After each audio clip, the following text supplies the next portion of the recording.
Olá para vocês que vieram participar conosco de mais um encontro do Elas em Nós, hoje no segundo episódio da nossa 7ª temporada sobre Maria Bonita. Oi Lu, tudo bem? Oi, tudo e tu? Tudo certo. Pessoal, então, só antes da gente começar o nosso episódio, não esqueçam de se inscrever no nosso canal do YouTube e de nos seguir aqui no Instagram. Isso aí.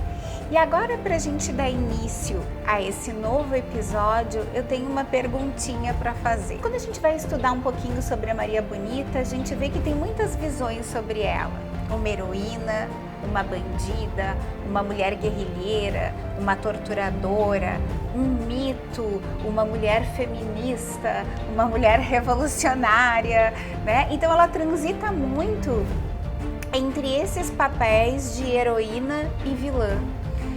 E aí eu pergunto, né, isso que vai um pouco motivar o nosso episódio de hoje, até que ponto Maria Bonita era uma heroína ou uma vilã, ou era uma mulher comum, com seus desejos, com seus anseios, e até que ponto nós, nas nossas vidas, muitas vezes nos confundimos também nesses papéis de heroínas, de vilãs, somos vistas dessa forma ou nos vemos dessa forma, né? Nós mesmas, pelo nosso próprio auto-julgamento. Como é que a gente lida com isso? Como é que essas percepções sobre quem nós somos se manifestam em nós e nós levamos elas para o nosso dia a dia?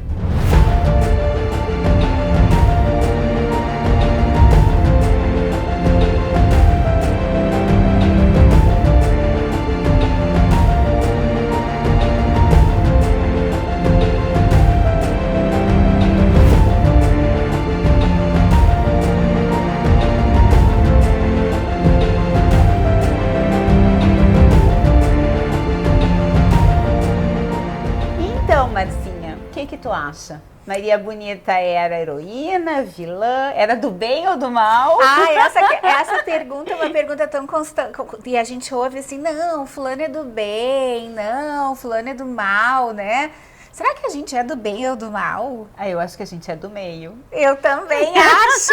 Bate aqui, eu acho que a Maria Bonita, assim como nós, ela era do meio também. A gente está conversando aqui, né, num sofá, as duas, replicando um pouco das nossas conversas de final de semana, né? Então, assim, eu acho que a Maria Bonita era uma mulher tipicamente humana. Mas quando eu digo assim que ela era tipicamente humana, eu digo por quê? Porque ela tinha, sim, né, expressões de uma bondade e, ao mesmo tempo, expressões de algo que a gente considera não tão bom assim, né, porque ela era uma mulher que queria coisas para si, conforme a gente falou no episódio anterior. E, aliás, Lu, dando continuidade a essa história, eu te pergunto assim, a Maria Bonita, a gente falou no episódio anterior, né? A gente até lançou aquela pergunta, será que ela tinha uma outra saída? Olha, eu não sei. Uma das coisas que a gente esqueceu até de comer, esqueceu não, mas são tantas coisas para falar, claro, né? Mas uma das coisas que a gente não mencionou no episódio anterior, e eram as condições, por exemplo, essas pessoas viviam sem saneamento básico, sem energia elétrica. As noites segundo a Adriana Negreiros, né? Isso aí. As noites de dança e de festa eram as noites que tinha luar no sertão, por isso que é tão lindo, né? O luar no sertão. Ai, a música não é, maravilhosa. E então, essas pessoas, elas não tinham muita, me parece, escolha. E eu acho que a Maria Bonita, e o que acontecia? Os pais da Maria Bonita, como a gente conversou, eles eram coiteiros, né? Sim. O sertanejo pobre, ou ele era coiteiro, ou ele se submetia à violência dos bandoleiros, dos cangaceiros, ou ele se submetia à violência das volantes, da polícia. Exato. Eles tinham que escolher entre uma ou outra violência. E até tem uma passagem desse livro mesmo que tu coloca, da Adriana Negreiros, que ela diz assim que a mãe da Maria Bonita começou meio que a analisar qual era o tipo de aliança mais vantajosa? Mais vantajosa, né? Para a família. Pra família. Exato. Que é bem isso que tu menciona, né?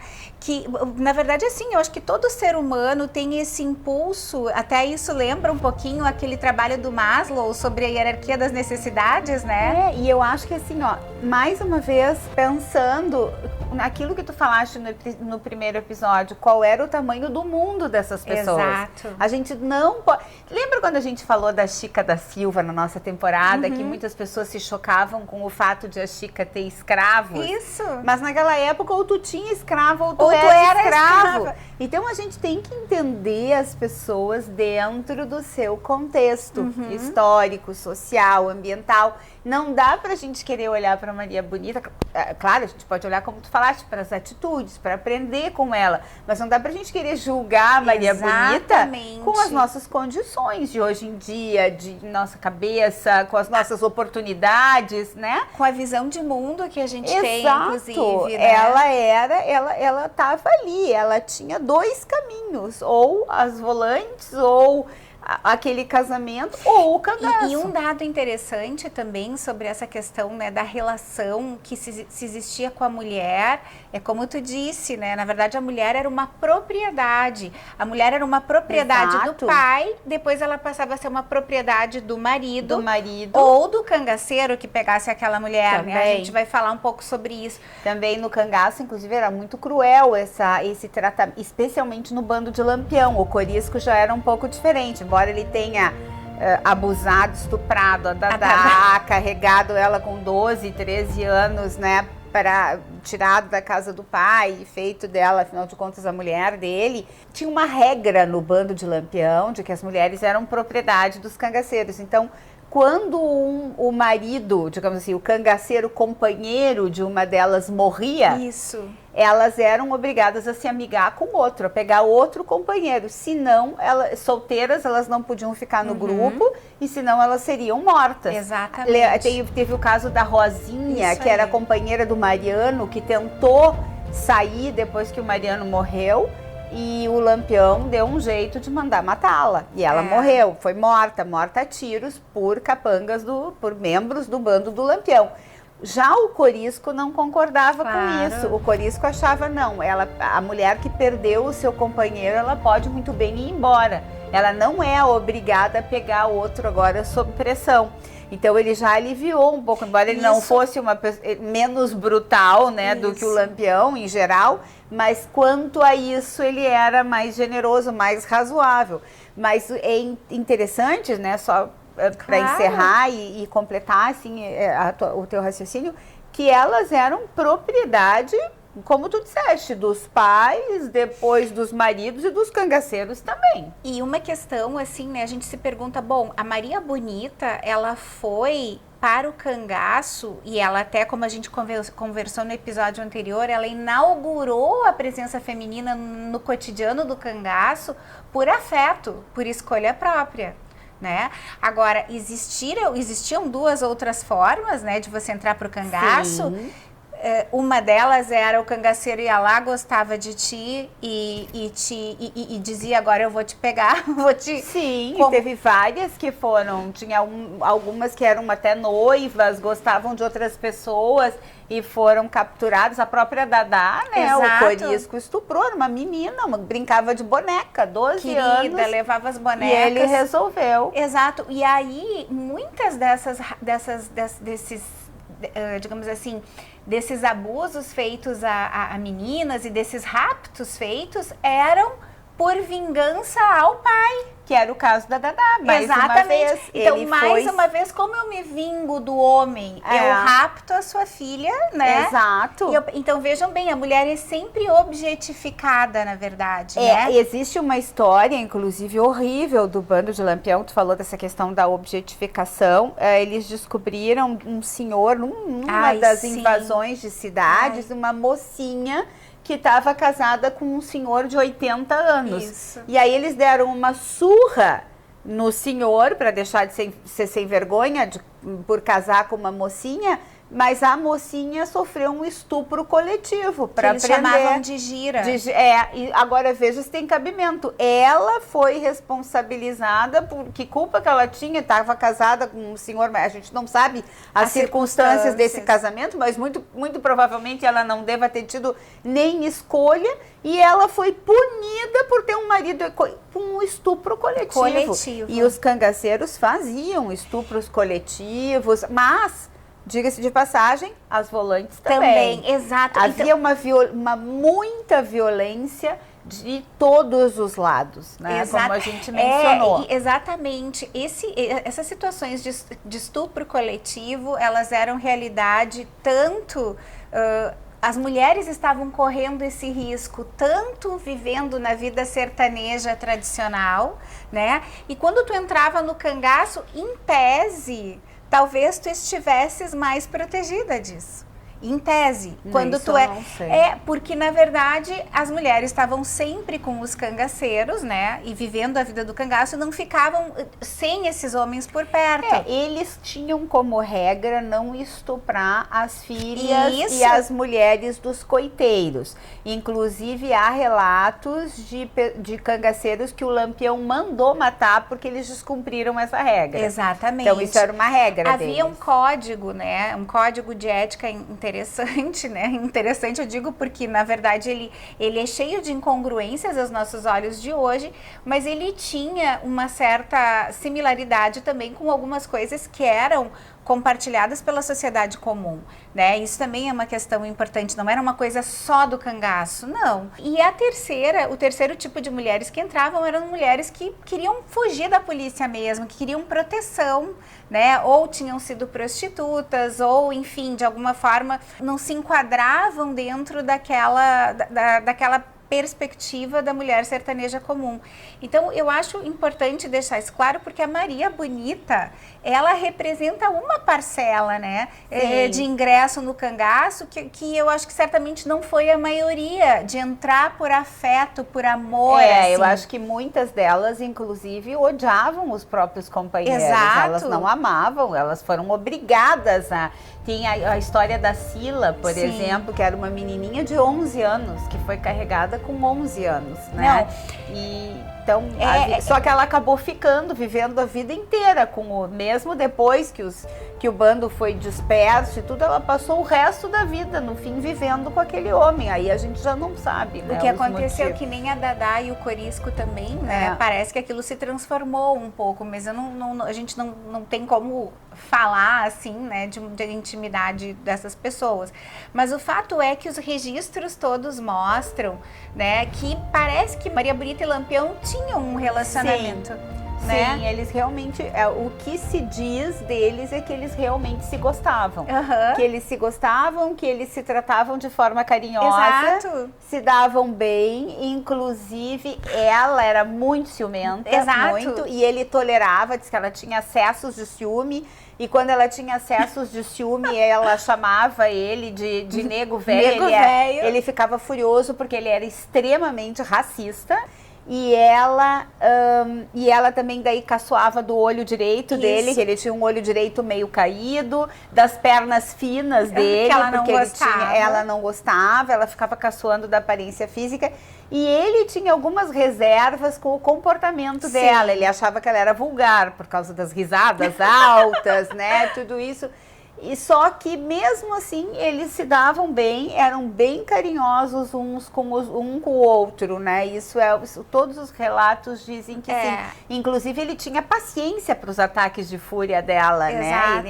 E ela não tinha nenhum medo dele, né? Não. Ele era uma pessoa, claro, mesmo dentro daquela sociedade, a gente sabe que existia aí essa cultura, mas o que a gente pode dizer, assim, eu estou falando com o meu olhar de hoje, uma pessoa extremamente cruel, né? E ele tinha até eu diria, alguns hábitos, algumas condutas, uma certa obsessão, por exemplo, por expor as pessoas, deixar todo mundo nu, fazer aqueles bailes pelados, humilhava muito as vítimas, era uma pessoa realmente muito cruel, na minha opinião. Claro, né? Claro, isso é a percepção que a gente tem, né? Eu também, né, acho que cangaço, aquele mundo era muito cruel. Aquele mundo era muito cruel. Era muito cruel, e aí você faz uma escolha entre o que é menos cruel, o que é dentro... Ou os tipos diferentes de crueldade, ou o que vem junto com uma crueldade, ou não. Ou o que dentro desse universo cruel que eu não vou ter como escapar, onde eu vou conseguir viver de maneira mais intensa, talvez, ou de maneira... Porque uma questão importante, assim, ó, dinheiro os cangaceiros tinham, que era um horror, né? Porque eles assaltavam direto. Sim, ela então, assim, dinheiro não faltava, uma fartura, não tinha água, mas... Tanto que no final ela estava cansada, né? Já. Dessa vida, e ela queria que ele largasse e comprasse uma fazenda no Mato Grosso. Isso. Ela queria ir embora para o Mato Grosso para viver sozinha com ele, pegar a filha e viver como pessoas, a mudar o nome e viver como pessoas anônimas, né? E ele não quis, ele foi... E uma questão importante é que a Maria Bonita engravidou, né? Sim. Algumas vezes.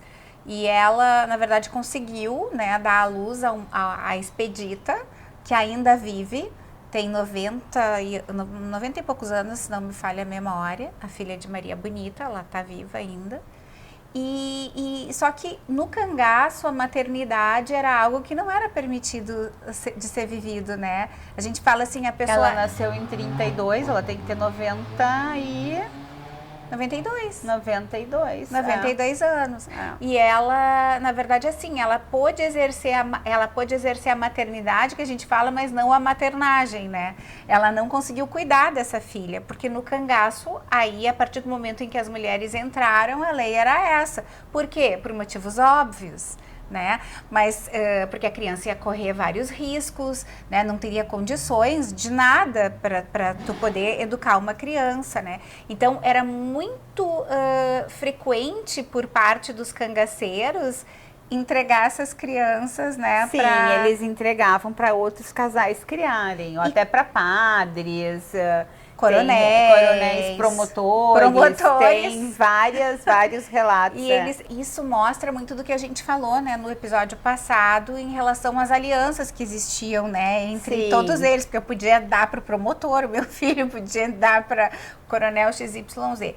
Essa escolha da Maria Bonita me fez colocar em xeque a pirâmide de Maslow, que diz que as nossas necessidades fisiológicas e de segurança, elas seriam as primeiras a serem supridas, né? E depois você entraria, então, nas necessidades de autorrealização, de reconhecimento social, enfim, né, de aceitação pelos outros. Mas é interessante porque ela escolheu viver uma vida de andarilha, né? Sim. Caminhando, enfim, ela tinha o recurso financeiro, digamos assim, né? Porque dinheiro eles tinham muito, mas condições de vida... eu acho que eram piores, porque eles não paravam, né? Eles tinham que estar sempre mudando de um lugar para outro. Saúde. Sempre alerta, tem muitas questões. Saúde, eles até que cuidavam. Exato. Chegavam a sequestrar médico para examinar, iam a médico. Sequestravam o médico quando isso precisavam. Eles até faziam, Mas, realmente, eles viviam em condições... Agora, as condições também... deles, dos sertanejos em geral também, tu vê que eles não tinham nem cama para dormir, eles dormiam ou em cima da mesa da cozinha, ou no piso de areia solta, ou em esteira, em cima do piso de areia. Eu não sei em rede, eu acho que a vida era... E também... Só que, claro, tu prefere, pelo menos, ter um canto que é teu, em vez de ficar andando naquele sertão, mas aí... com calor, com sol, horas e horas, ela não podia ter, porque não podiam nem criar crianças, né? Por causa desse ritmo de vida, desse estilo de vida. Acho que tem razão, né? É interessante. Agora, eu fico pensando em todos os cruzamentos que a gente faz de intertextualidade, assim, né? De conversas entre autores e reflexões sobre a vida, que talvez, né, quando a gente pensa lá naquilo que nos move, naquilo que nos caracteriza, que nos marca, e eu penso nos arquétipos lá do Jung, eu acho que a Maria Bonita era uma grande aventureira. Porque se a gente pensa nesse conjunto de possibilidades que são mais marcantes em nós, né? Eu enxergo nela muito esse arquétipo da aventureira, que é o arquétipo da mulher que se larga, que quer explorar. Sim, né? Ela queria ir além daquilo que ela conhecia e ele trouxe essa oportunidade para ela. Exatamente. Senão ela ia ficar naquela mesmice e o medo não impediu ela, né? Porque era uma vida arriscada, de certa forma. Mas a vontade de explorar, de conhecer novos desafios e até de estar junto com eles, né, nas situações desafiadoras. Isso é uma coisa importante, né? As pessoas acham às vezes que a Maria Bonita, ela lutou, ela era guerrilheira, ela fazia nada disso, né? Ela carregava um 38, mas disse que ela nunca deu um tiro na vida. Então ela tem não muita... tem... Não, nem ela e nem as outras. Não era. A Dadá, só a única, né, que comandou. Mas não era o traço típico, digamos assim. A Maria Bonita não era uma mulher que fazia torturas. Ela ia lá torturar. Ela ia lá. Não. Ela era uma mulher que queria viver a vida dela bem. Bem dentro daquilo que ela tinha como possibilidade, né? E eu acho assim, né, que o mundo do cangaço, a gente fala muito sobre o que orienta a nossa vida, agora trazendo um pouquinho para cá, né, para nós, assim. Maria Bonita, a gente estava vendo, será que ela foi uma heroína, uma bandida, uma mulher comum? E tu, o que tu acha? Eu acho que ela era uma mulher como nós, né, uma mulher comum, que dentro das possibilidades dela, como a gente já falou no primeiro episódio, ela quis conhecer outras coisas, ela quis explorar, ela quis viver outras coisas e a opção que ela tinha para viver outras coisas e sair daquele mofo, né, daquela modorra, daquela mesmice onde ela estava, daquela infelicidade, foi o Lampião, foi a opção que se apresentou. E é interessante a metáfora, ela não tinha outra. Né? O Lampião foi a luz que se acendeu para ela, né? Assim, um lampião não é aquela luz, né, do sol brilhante, mas é aquele lampiãozinho que me sinaliza de repente. Mas eu acho que também ela gostou dele. Com certeza. Né? Eu acho que a gente também tem que pensar. E eu acho que no meio de toda essa, a gente viu tantas mulheres já, né?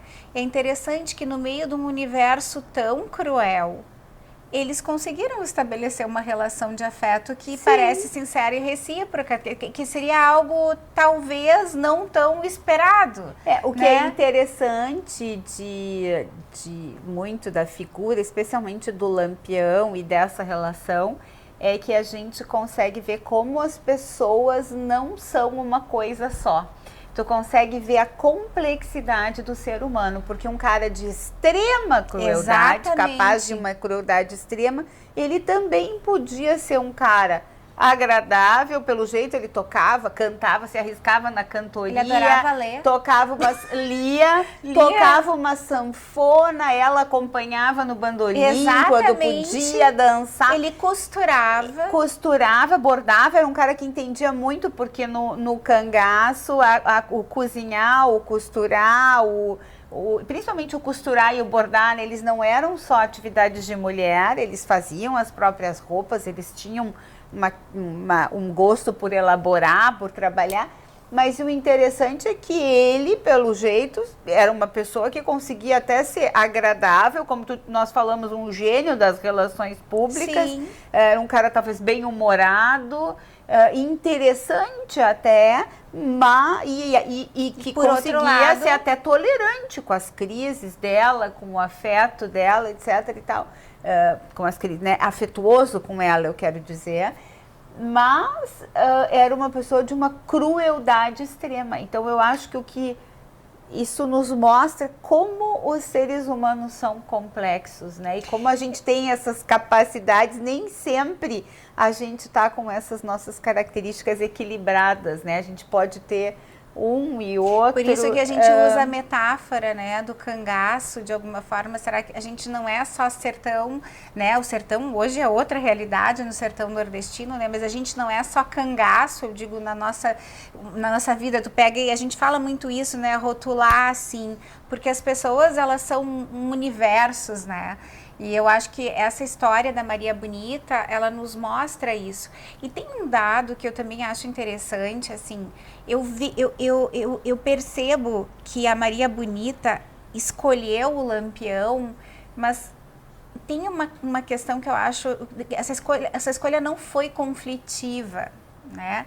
E não foi conflitiva porque ela teve uma mãe que abençoou essa união, né? Uma mãe que ajudou ela nessa busca pelo Lampião e que legitimou essa escolha.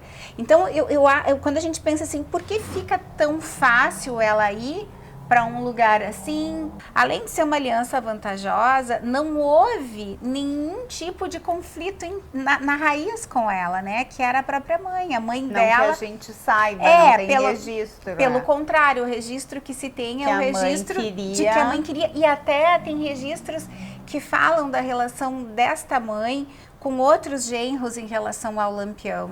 Acho que o Lampião era o que ela mais gostava, o Lampião era preferido. O genro predileto da Dona Déia, né? Ao que tudo indica, a gente está falando de coisas, de registros históricos, mas a gente também não pode, né, dizer, que talvez, eu acho interessante, né, talvez na visão dela, porque tu lembra que o pai escolheu o sapateiro por ser uma pessoa com profissão definida, capaz de promover o sustento da família. Talvez na visão da Dona Déia, quem era realmente capaz de trazer esse sustento, né, de cuidar da filha, o poder, era esse mito, esse homem que era o Lampião. Exatamente. E eu acho que tem uma questão aqui também, que é a questão, né, do que significava o Lampião naquelas cidades, que a gente falou um pouquinho, mas ele era um popstar, de certa forma, naquele universo ali, né?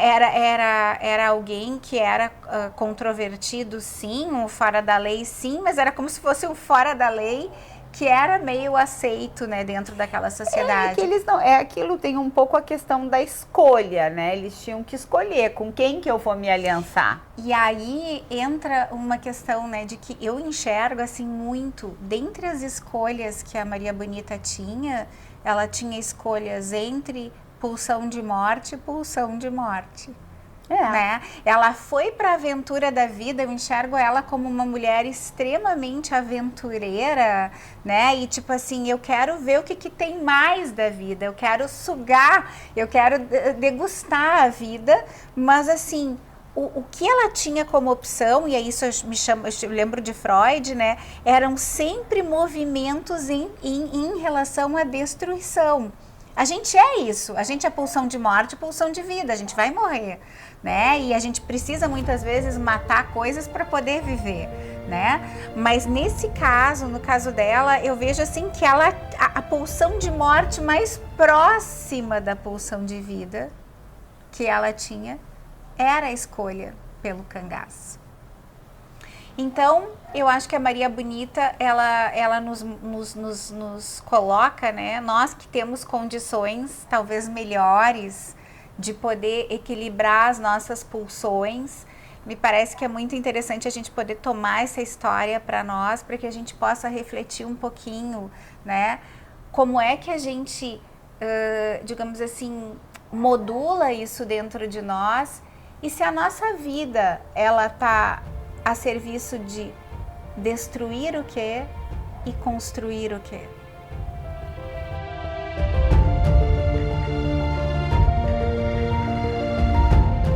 Marcinha, num anel, o que a gente aprende com a Maria Bonita hoje? Eu acho que a gente aprende dentro do nosso contexto, a buscar viver um relacionamento com reciprocidade, porque ela tinha isso com o Lampião, né? Não vou julgar aqui as coisas que ele fazia fora, porque isso tudo era o código geral do momento, mas também ela nos ensina, ela nos sinaliza, né, a explorar mais a vida, a abrir nossas possibilidades, a trazer esse arquétipo do aventureiro para nós também, para que a gente não fique limitada, né, às demarcações da vida que a gente já conhece.